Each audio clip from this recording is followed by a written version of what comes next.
அமைச்சராக்கி சட்டமன்றத்தில் உட்கார வச்சிருக்கீங்க. அது மட்டும் இல்லாம முதலமைச்சர் இன்னைக்கு விஜய் அவர்களை உட்கார வச்சு அழகு பார்த்துருக்கீங்க. அவர் மேல நம்பிக்கை வச்சு எங்களுக்கு இந்த பொறுப்பை கொடுத்துருக்கீங்க. கண்டிப்பாக உங்களுக்கு தேவையான எல்லா விஷயங்களையும் நாங்கள் செஞ்சு தருவோம். இன்னொரு கடமையும் உங்களுக்கு இருக்கு. அது என்ன கடமை உங்களுக்கு தெரியும். நீங்க இன்னைக்கு கேட்கிற அடிப்படை வசதிகள், வாறுகால் பிரச்சனை, ரோடு பிரச்சனை, தெருவிளக்கு பிரச்சனை, இந்த பிரச்சனைகள் எல்லாம் தீரணும். குடிநீர் பிரச்சனை, இதெல்லாம் தீரணும் அப்படின்னா உள்ளாட்சி தேர்தல் ஒண்ணு வரும். உள்ளாட்சி தேர்தலையும் நீங்க மறுபடியும் விசில் அடிச்சா மட்டும்தான் இந்த மாற்றத்தை கொண்டு வர முடியும். சரிங்களா? இன்னும் ஒரு முறை உள்ளாட்சி தேர்தல்ல நீங்க ஒரு முறை விசில் அடிங்க. கண்டிப்பான உங்களுடைய தேவைகள் எல்லாம் நம்ம நிறைவேற்றி தருவோம். நீங்க பெண்கள் அத்தனை பேரும் கேட்டீங்க டாஸ்மாக் மூடணும் அப்படின்னு சொல்லி. சிவகாசியில 8 டாஸ்மாக், பள்ளிக்கூடங்களுக்கு பக்கத்துல இருக்கிற டாஸ்மாக், கோயில் பக்கத்துல இருக்கிற டாஸ்மாக் எல்லாமே இன்னைக்கு நம்ம முதலமைச்சர் விஜய் எல்லாம் உங்களுக்காக, உங்களுடைய அண்ணன் உங்களுக்காக மூடி கொடுத்திருக்காரு. இதை விட பெரிய சாதனை என்ன வேணும்? இதுக்கு முன்னாடி இந்த கவர்மெண்ட் அந்த மாதிரி பண்ணிருக்கா? கிடையவே கிடையாது. உங்க பெண்கள் பாதுகாப்பு அப்படின்றத அவர் ரொம்ப முன்னுரிமை கொடுத்து பண்ணனாலதான் இது முதல் முறையா பண்ணியிருக்காரு. இதையும் விட நம்மளுக்கு நிறைய விஷயங்கள் பண்ண போறாரு. வரப்போற உள்ளாட்சி தேர்தலையும் நீங்க கண்டிப்பா விசில் அடிச்சா மட்டும்தான் நீங்க கேட்கிற குடிநீர் பிரச்சனை, நல்லதண்ணி பிரச்சனை எல்லாத்தையும் நம்ம மாத்தி கொடுக்க முடியும். இன்னைக்கு எல்லாரும் நீங்க மனு கொடுக்குறீங்க. 400 மனு கிட்ட நம்மளுக்கு இன்னைக்கு எம்எல்ஏ ஆபீஸ் 24 மணி நேரம் திறந்திருக்கு. 7 நாளும் நம்ம அங்க உட்கார்ந்துருக்கோம். 400 மனு வந்திருக்கு. அதுல கிட்டத்தட்ட 89 மனு இப்படிதான் இருக்கு. இதுல 39 மனு நம்ம தீர்த்து கொடுத்திருக்கோம். சட்டமன்ற பொறுப்பாளரை நம்ம எதை தீர்க்க முடியுமோ அதெல்லாம் தீர்த்து கொடுத்துருவோம். ஆனா லோக்கல்ல நம்மளுக்கு கவுன்சிலர் இல்லாத ஒரு காரணத்தினால இந்த அடிப்படை வசதிகள் எல்லாம் இன்னும் செய்ய முடியாம இருக்கு. இன்னும் 6 மாசத்திலேயோ 8 மாசத்திலேயோ உள்ளாட்சி தேர்தல் வரும்போது நீங்க மறுபடியும் விசில் அடிக்கணும். நம்ம இந்த மாற்றத்தை இன்னும் தொடர்ந்து பண்ணிட்டே இருக்கோம். நீங்க இன்னைக்கு எல்லா ஆபீஸ்க்கும் போறீங்க, யாராவது லஞ்சம் வாங்குறாங்களா? யாராவது காசு வாங்குறாங்களா? இன்னைக்கு லஞ்சம் இல்லாத ஊழலற்ற ஆட்சிய இன்னைக்கு நம்ம தலைவர் முதலமைச்சர் விஜய் அண்ணா அவர்கள் நம்மளுக்கு தந்திருக்காரு. இதை தொடர்ந்து நம்ம கடைபிடிக்கணும்னா உங்க கையில உள்ளாட்சி தேர்தல் இருக்கு. தயவு செஞ்சு மறுபடியும் ஒரு முறை நன்றிமா. இன்னைக்கு இங்க 2வது முறை வரேன்னு உங்களுக்கே தெரியும். போட்டு ஜெயிச்சு வச்சக்கப்புறம் ரொம்ப வருஷமா நீங்க கேட்ட கோரிக்கை ஒண்ணு நிறைவேற்றி கொடுத்தோம். நீங்களே சொல்லுங்க, அது என்ன நம்ம நிறைவேற்றி கொடுத்தோமா? அதை யார் நிறைவேற்றி கொடுத்தா? முதலமைச்சர் விஜய் அண்ணா அவர்களால மட்டும்தான் இன்னைக்கு அது நடந்திருக்கு. இத்தனை வருஷம் நீங்க போராடி இன்னைக்கு உங்கள் அண்ணன் அவங்க உங்களுக்காக பண்ணி கொடுத்திருக்காரு. எத்தனை வருஷமா இந்த கோரிக்கை வச்சிருப்பீங்க? இன்னைக்கு இதே மாதிரி சிவகாசியில 8 டாஸ்மாக், பள்ளிக்கூடத்து பக்கத்துல இருக்கிறதுலயும் கோவில் பக்கத்துல இருக்கிறதையும் இன்னைக்கு நம்ம மூடி இருக்கோம்.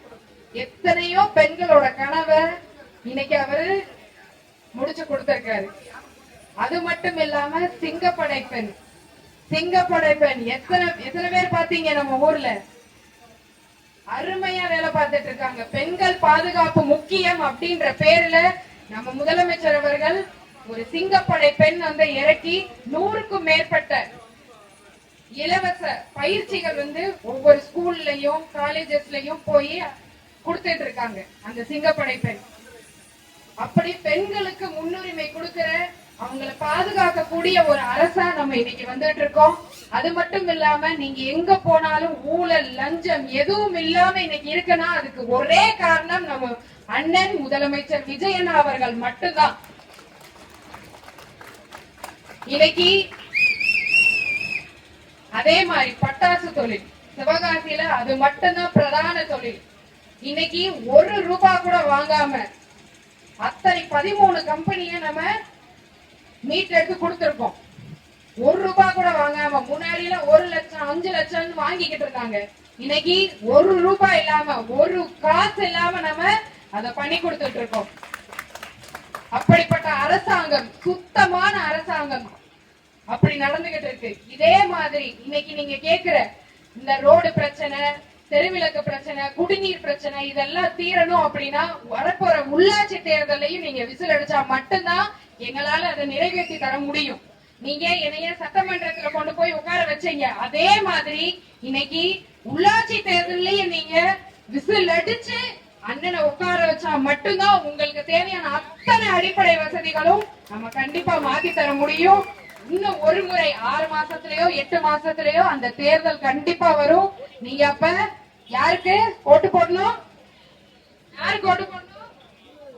விசிலுக்கு ஓட்டு போட்டா மட்டும்தான் உங்களுடைய குடிநீர் பிரச்சனை தீர்வம்மா, உங்களுடைய தெருவிளக்கு பிரச்சனை தீரும். அதனால இன்னும் ஒரு முறை நீங்க விசிலுக்கு அடிங்க, கண்டிப்பா மாற்றம் இருக்கு. 60 நாள்ல பல மாற்றத்தை நீங்க எல்லாரும் பாத்துக்கிட்டு இருப்பீங்க. இதே மாற்றம் கண்டிப்பாக தொடரும். ரொம்ப நன்றிமா. இன்னைக்கு என்னைய சிவகாசி சட்டமன்ற உறுப்பினரா மட்டும் இல்லாம அமைச்சராகவும் உட்கார வச்சு சிவகாசி மகளை அழகு பார்த்துக்கிட்டு இருக்கீங்க. அதுக்கு எல்லாருக்கும் ரொம்ப நன்றி.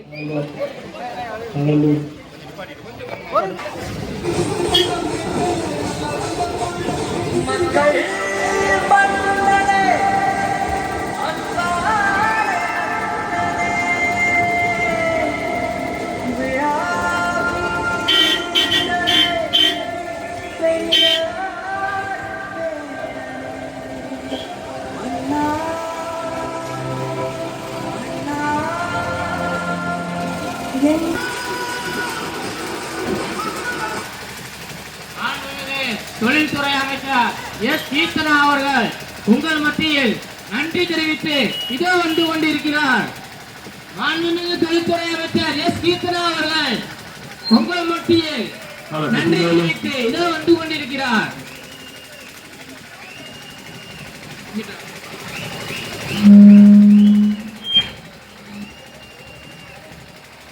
Hello.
Hello.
ஒரு வெற்றி என்பது கண் கூட